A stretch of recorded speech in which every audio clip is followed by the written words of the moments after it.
Okay, good morning, नमस्कार सभी को। मिलते हैं इस VLSI का थ्योरी क्लास में और आज हम लोग बात करेंगे एक नेक्स्ट टॉपिक के बारे में। और आज हमारा है लेक्चर नंबर 7, है ना।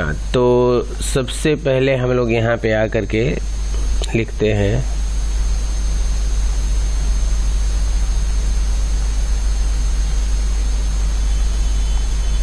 Lecture number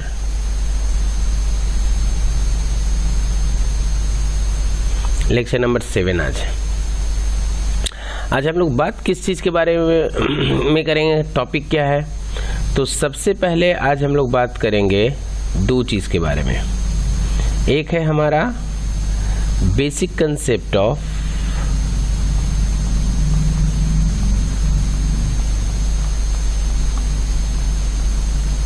concept of epitaxy.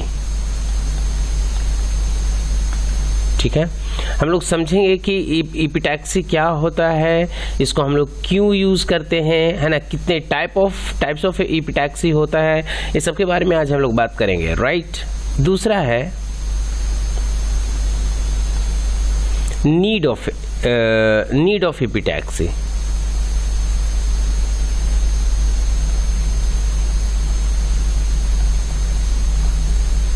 दूसरा है नीड ऑफ एपिटैक्सी। मतलब आज का जो हमारा लेक्चर होगा वो इन्हीं दो टॉपिक पे कंसंट्रेटेड होगा और इसी के बारे में बात हम लोग करेंगे। तो चलिए लेट अस स्टार्ट, राइट। तो सबसे पहले अगर हम लोग बात करेंगे कि एपिटैक्सी है क्या, तो यहाँ पे हम लोग देखते हैं कि एपिटैक्सी का मतलब क्या होता है। सबसे पहले इससे हम लोग स्टार्ट करते हैं, फाइन। तो इधर में हम लोग लिखते हैं बेसिक्स ऑफ एपिटैक्सी। स्टार्ट करते हैं बेसिक ऑफ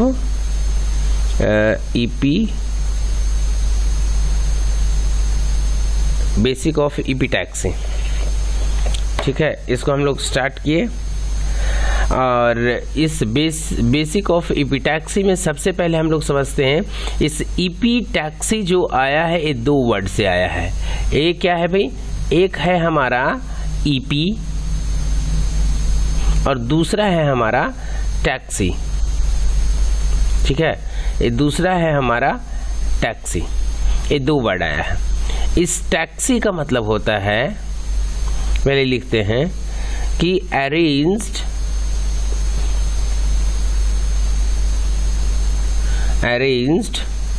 और ऑर्डर। अरेंज और ऑर्डर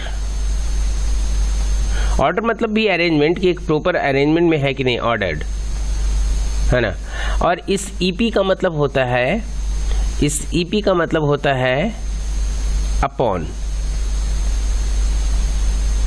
मतलब इसका देखिए क्लियर, मतलब मीनिंग साफ है कि किसी भी चीज को किसी के ऊपर में एक प्रॉपर ऑर्डर में अरेंज्ड करना ही एपिटैक्सी कहलाता है। अब तो क्वेश्चन अराइज होता है कि वो जो किसी चीज है वो क्या है, वो सिलिकॉन है और उस किसी चीज के ऊपर जो अरेंज करेंगे वो अरेंज जो होगा वो क्या है, तो वो है हमारा मतलब क्रिस्टल्स है। तो किस चीज का क्रिस्टल्स, कोई मटेरियल का क्रिस्टल्स होगा, तो उस मटेरियल का जो क्रिस्टल्स है उस क्रिस्टल्स को प्रॉपर वे में अरेंज करना किसी सिलिकॉन वेफर के ऊपर ही एपिटैक्सी कहलाता है। सबसे पहले बात तो हम लोग को ये समझ में आया। तो यहाँ पे आगे बढ़ के हम लोग सबसे पहले क्या करते हैं कि इसके बारे में थोड़ा सा समझने का कोशिश करते हैं कि ये एपिटैक्सी एक्चुअली है क्या। इसको हम लोग पहले अभी तो हम लोग समझ में आया, इसको हम लोग थोड़ा यहाँ पे लिखते हैं। क्या है भाई कि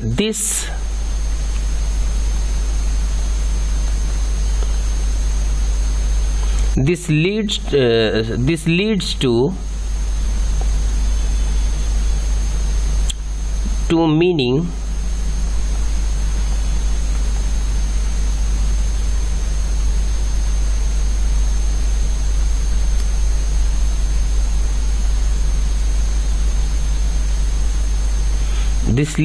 meaning that It is an arrangement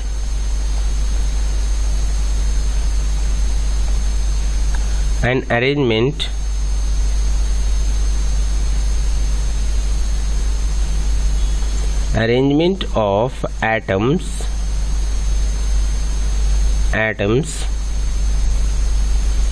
यहाँ पे लिख दीजिए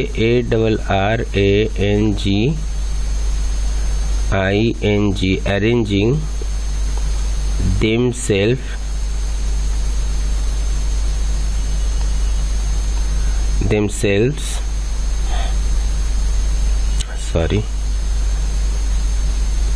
arranging themselves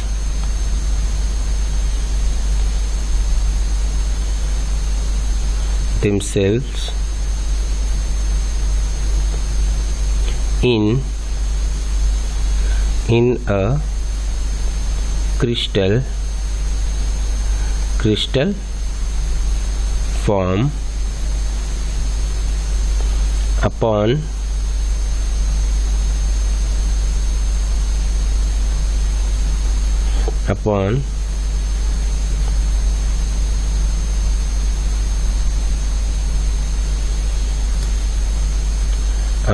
a crystal crystal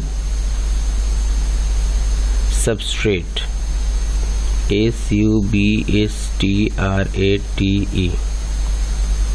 substrate, ठीक है, so that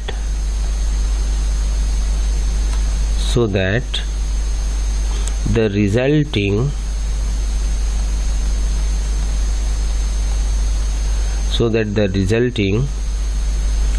added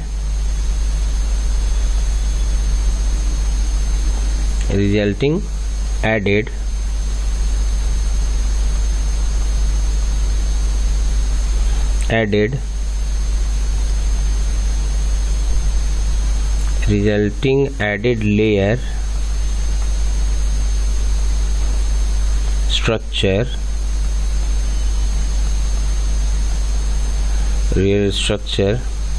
is an exact extension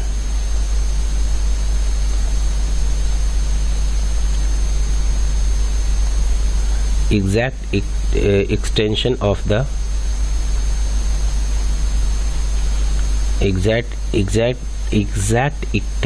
extension of the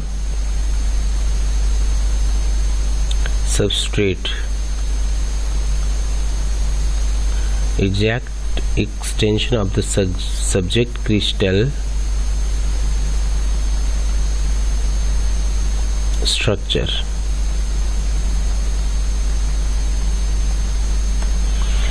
exact crystal सब, हाँ ठीक है, exact extension of the substrate crystal structure, ठीक है ना, कि जो हमारा ये है वेफर है, उस वेफर पे जो लेयर हमने डाला किसी मटेरियल का, उस मटेरियल में जो क्रिस्टल्स है, उस क्रिस्टल्स के बीच का जो डिस्टेंस है वो प्रॉपर होना चाहिए, और उसके बीच में जो अरेंजमेंट है वो एक प्रॉपर ऑर्डर में होना चाहिए।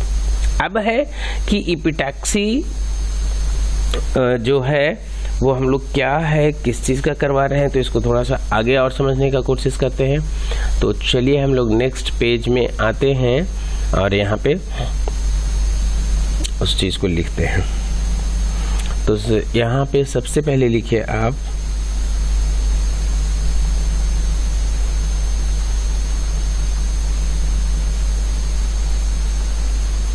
EPITAXY, epitaxy in short में epitaxy is a process used to grow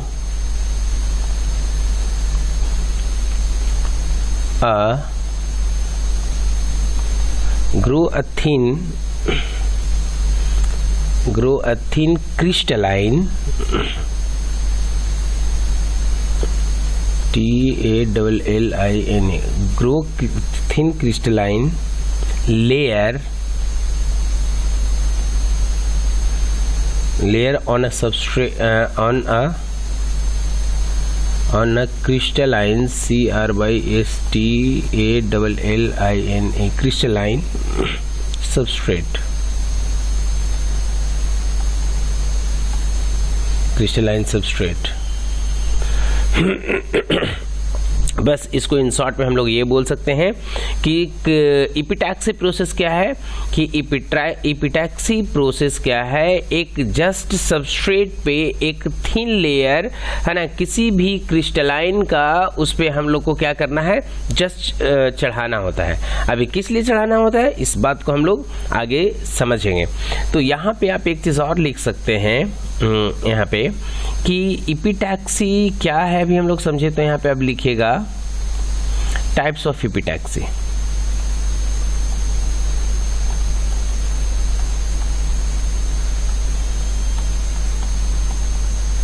types of इपिटैक्सी, इसमें दो तरीके का होता है।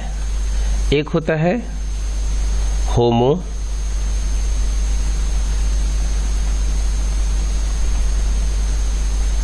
एक होता है होमो इपिटैक्सी, दूसरा होता है hetero इपिटैक्सी।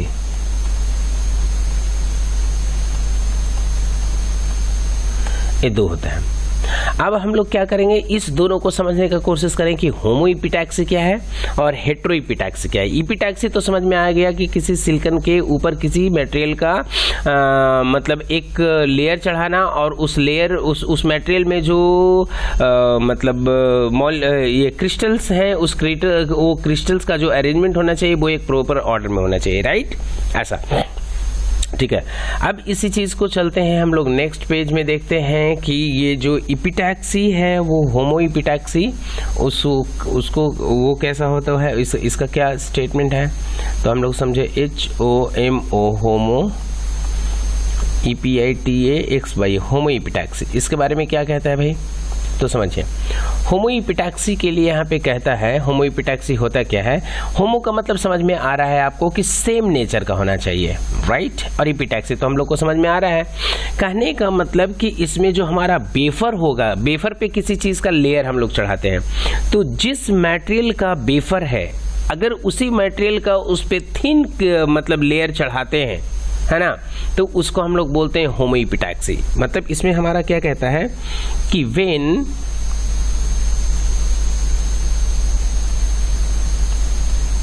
when a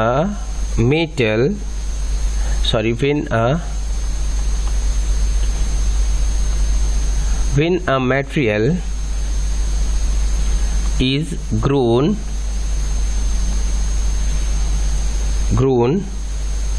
EPTAXI ALLY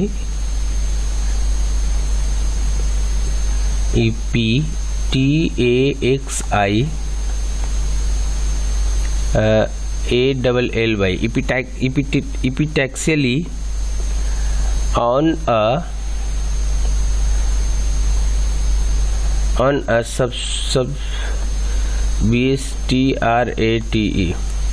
substrate of the same material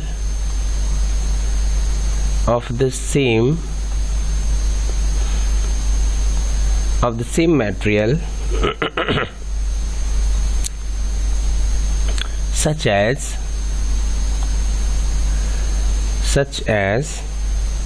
silicon,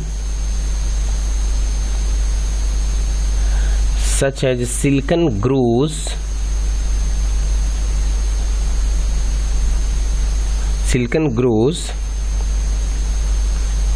on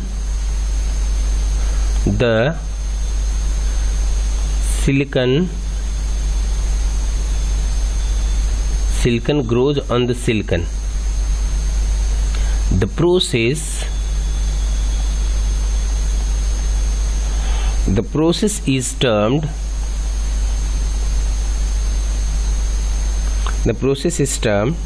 homo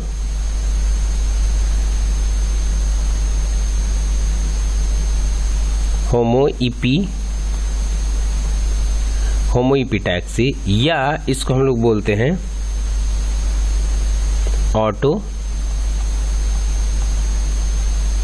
ऑटोइपिटैक्सी।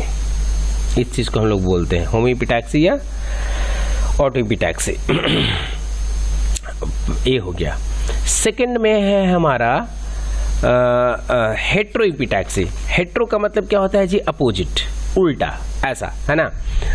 तो यहाँ पे समझिए कि इसमें भी हम लोग को मतलब इसका नाम से समझ में आ रहा है कि हेट्रोइपिटैक्सी में क्या होगा, सबस्ट्रेट और जो थिन लेयर होगा क्रिस्टलाइन का वो डिफरेंट होगा, right. HETRO hetero इपिटैक्सी।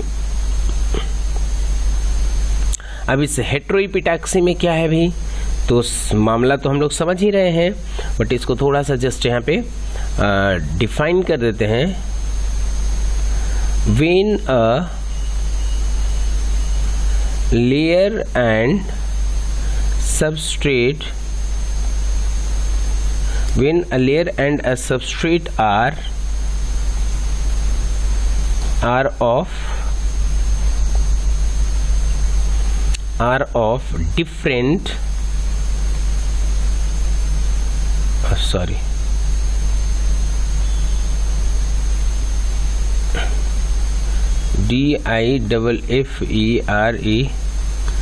different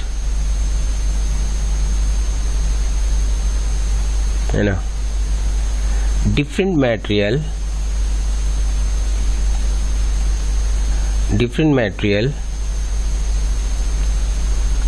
such as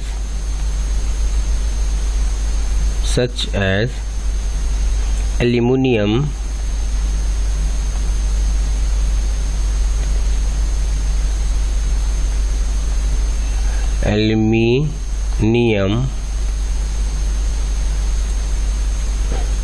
gallium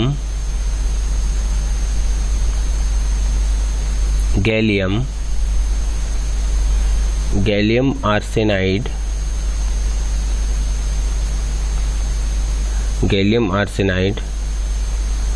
on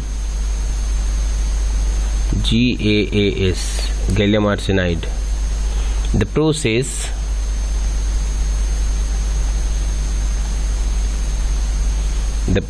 is termed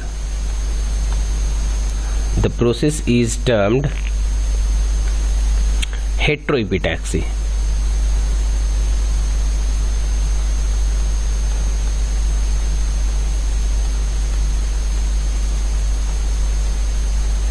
The process is termed heteroepitaxy. ठीक है, तो इसमें हम लोग को क्लियर समझ में आ गया कि what is the main difference between homoepitaxy and heteroepitaxy. ठीक है ना, कि अगर हमारा जो जिस मटेरियल का सबस्ट्रेट है और उसी मटेरियल का अगर एक थिन लेयर हम लोग उसके ऊपर चढ़ाते हैं तो उसको बोलते हैं होमोइपिटैक्सी। लेकिन सबस्ट्रेट और वो थिन लेयर अगर अपोजिट या कोई डिफरेंट मेटल का होता है तो उसको हम लोग बोलते हैं हेट्रोइपिटैक्सी।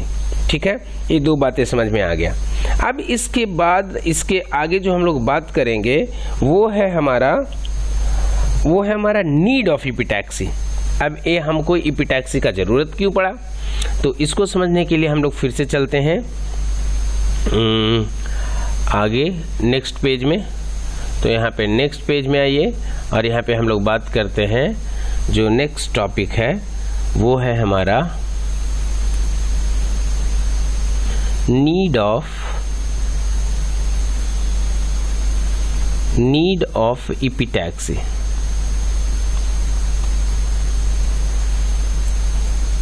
नीड ऑफ इपिटैक्सी, तो यहाँ पे नीड ऑफ इपिटैक्सी ऐसे है और हम लोग बात करिए एक एक करके। तो नीड ऑफ इपिटैक्सी में सबसे पहला स्टेटमेंट क्या कहता है, कहता है silicon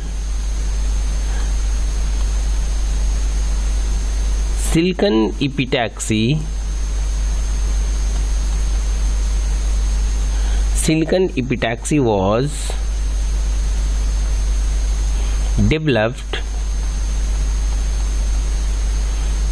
was developed to enhance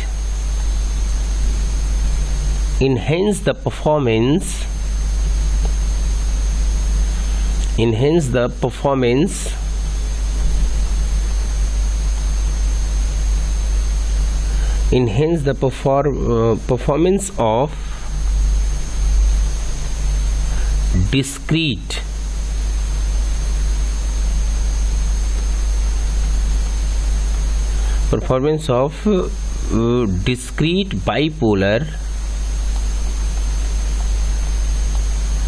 bipolar transistors।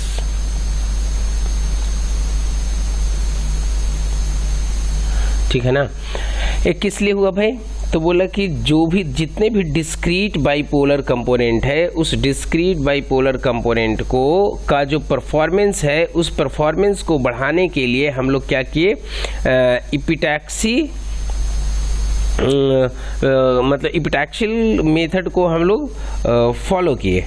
ठीक है, फर्स्ट पॉइंट कहता है। सेकेंड पॉइंट जो कहता है वो ये कहता है कि these transistors, यहाँ पे हम लोग लिखें these transistors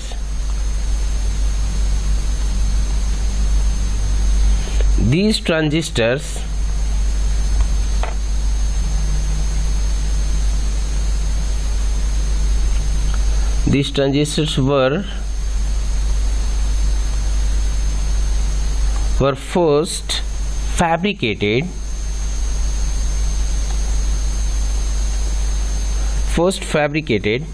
in bulk,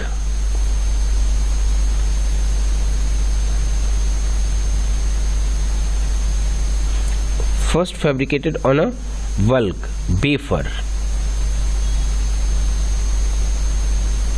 wafer using the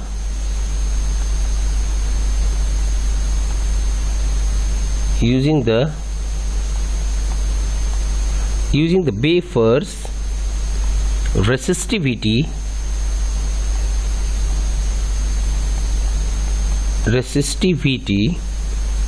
to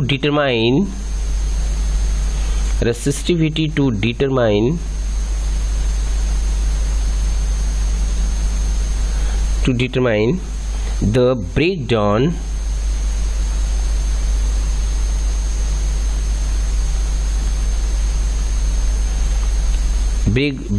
voltage of the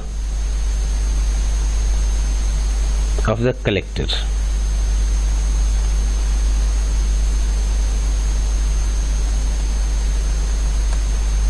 second point कहता है, क्या कहता है भाई, कि ये जो हमारा मतलब ट्रांजिस्टर्स था, जो ट्रांजिस्टर जो पहले फैब्रिकेट होता था इस पे बल्क पे, मतलब जब सिलिकन नहीं था, सिलिकन तो बाद में यूज हुआ, तो सिलिकन से पहले हमारा था क्या था कि जो भी डिवाइसेस फैब्रिकेट होता था वो मतलब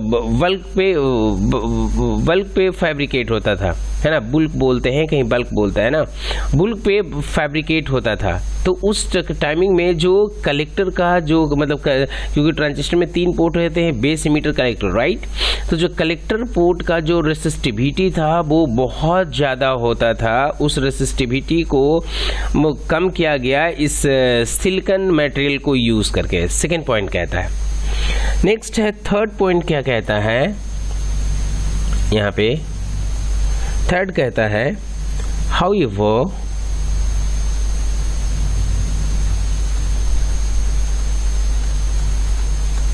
however requirement of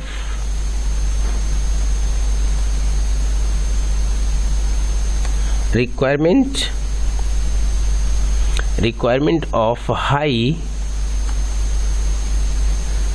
breakdown voltage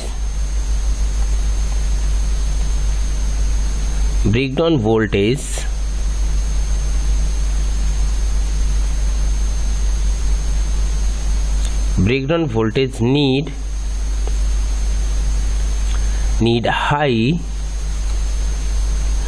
resistivity high resistivity material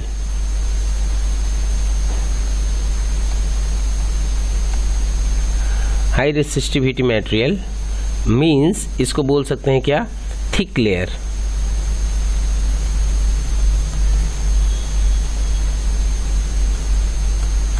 ठीक है, कि पहले जो था, जो कलेक्टर का जो रेसिस्टिविटी था वो क्या था कि बहुत ज़्यादा था, तो उसको बहुत ज़्यादा के कारण क्या होता था कि उसको जो मटेरियल चाहिए था वो एक थिक लेयर में चाहिए था। अब थिक लेयर जब होगा तो कहीं ना कहीं मटेरियल का वेट, मटेरियल का मतलब सॉरी उस कंपोनेंट का वेट, ये सब चीज़ पे कहीं ना कहीं उस चीज़ को इन्फ्लुएंस वो करता था। तो हम लोग को क्या समझ में आया कि नहीं, कुछ वहाँ पे कुछ ऐसा करना है कि जो कलेक्टर का जो पोर्ट है, उस पोर्ट का जो रेसिस्टिविटी है वो कम होना चाहिए। तो कम करने के लिए हम लोग को क्या करना चाहिए कि एक कुछ वहाँ पे जो मटेरियल, क्योंकि कम होगा तो हम लोग को एक थिन लेयर ऑफ जो मतलब लेयर चढ़ाना होगा, वो लेयर जो होगा वो थिन होगा, और वो जो मटेरियल का रेसिस्टिविटी होगा वो ज़्यादा हो जाएगा, राइट। तो इसके लिए हम लोग क्या किए कि डिफरेंट मटेरियल का यूज़ किए, राइट। अब इसके बाद जो नेक्स्ट पॉइंट कहता है, वो नेक्स्ट पॉइंट ये कहता है, नेक्स्ट पॉइंट है यहाँ पे हाई रेसिस्टिव, यहाँ पे लिखिए high resistivity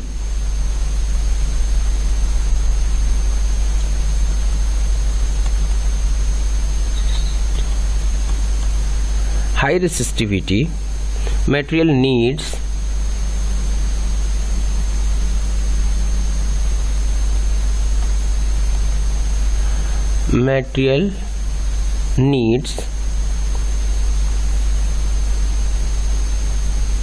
high resistivity material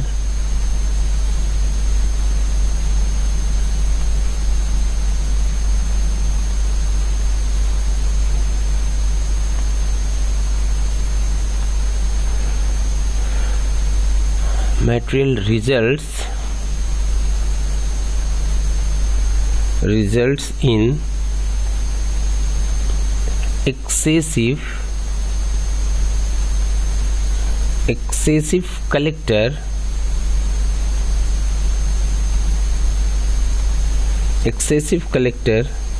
resistance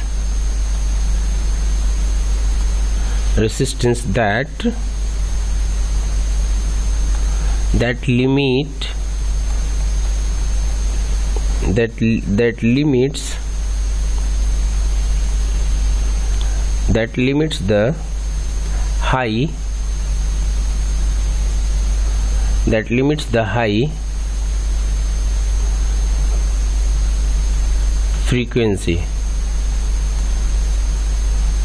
limits the high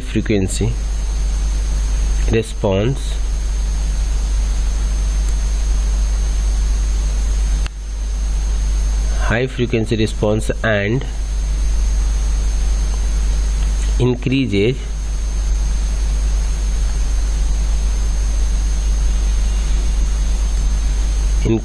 power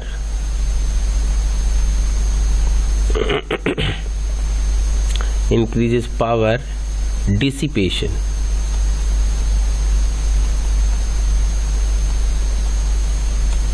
Increases power dissipation.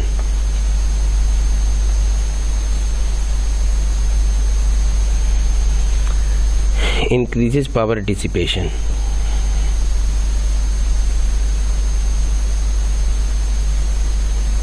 Epitaxial,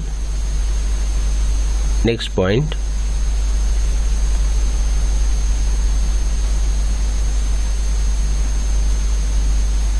epitaxial growth of a high resistivity layer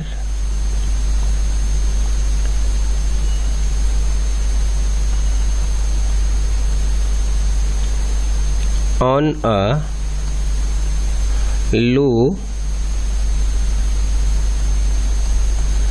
resistivity substrate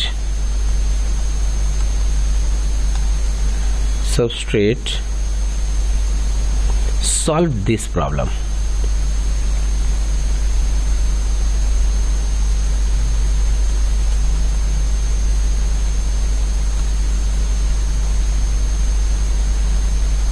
solve this problem. क्या हुआ भाई कि यहाँ पे देखिए क्या लिखा है ना, कि हाई रेसिस्टिविटी मटेरियल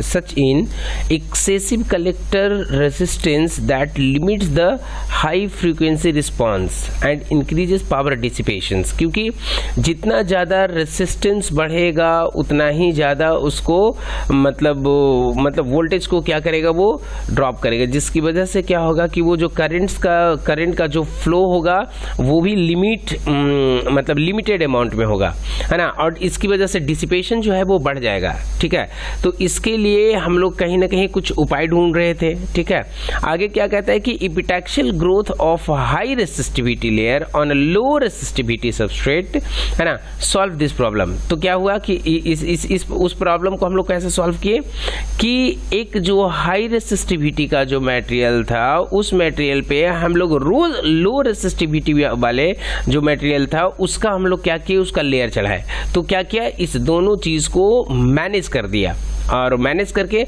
हमारा जो प्रॉब्लम है वो सॉल्व हो गया।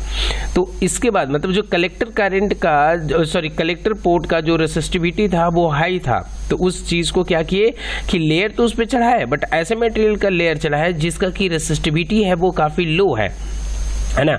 तो वो क्या किया कि वो मटेरियल क्या किया और वो लेयर क्या किया कि उसका जो रेसिस्टिविटी था और इस लेयर को चढ़ाने के बाद थोड़ा दोनों के बीच में मैनेज हो गया, राइट। नेक्स्ट है हमारा यहाँ पे जो नेक्स्ट पॉइंट क्या कहता है कि epitaxial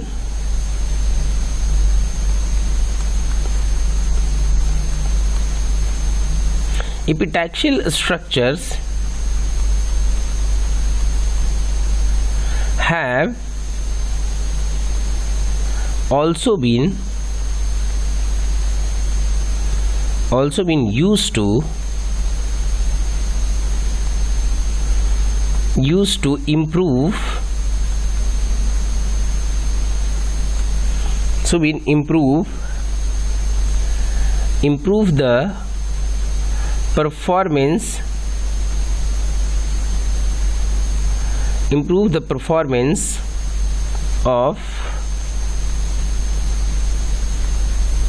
improve the performance of dynamic random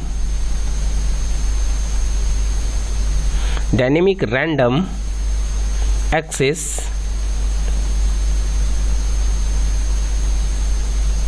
memory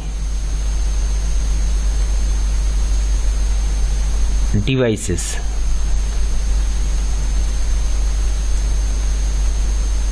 RAM and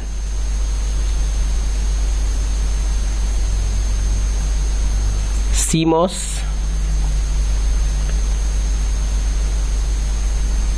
ICs, है ना।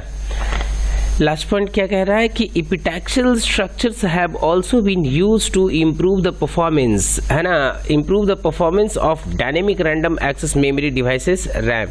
कि epitaxial जो है वो जो epitaxial structures है वो also यूज किया गया कि मतलब उस डिवाइसेस का जो परफॉर्मेंस है ना, उस परफॉर्मेंस को बढ़ाने के लिए। तो जितने भी मेमोरेबल डिवाइस हैं जैसे रैम हो गया, रोम हो गया, इस तरीके का जो भी चीज है उस डिवाइसेस का जो परफॉर्मेंस है वो काफी बेहतर हो, है ना, इस चीज के लिए इस लेयर को हम लोग करते हैं। ठीक है, तो ओके, इस एपिटैक्सी मेथड को समझाने के लिए जस्ट हम एक वीडियो का मदद लेते हैं और आपको यहाँ पे बताने का कोशिश करते हैं कि एपिटैक्सी क्या है। Epitaxy, the growth of a thin crystalline film onto a crystalline substrate. One type of epitaxy is molecular beam epitaxy. In this method, the material to be deposited is heated in an effusion evaporator cell. It then diffuses, or actually effuses, out of the cell and then heads towards the target surface. Once the molecule or atom hits that surface, it will either stick to the surface or bounce around a bit, reacting with the surface, then stick to it. Using this method, Really thin films can be achieved because the molecules come out of the evaporator in a beam, and the rate at which the molecules are emitted from the evaporator cell can be controlled precisely by controlling its temperature. Now, the key for all this to work is that the entire setup needs to be in an ultra-high vacuum chamber. This is important not only to minimize impurities, but also to minimize the molecules from hitting other molecules as they travel from the evaporator to the target surface. The process has to truly be a direct deposit process. Okay, आज का lecture को हम लोग यहीं पे finish करते हैं और मिलते हैं हम लोग अगले सेशन में किसी न्यू टॉपिक के साथ में। तब तक के लिए आप लोग को धन्यवाद। Thank you so much for stay connected with me.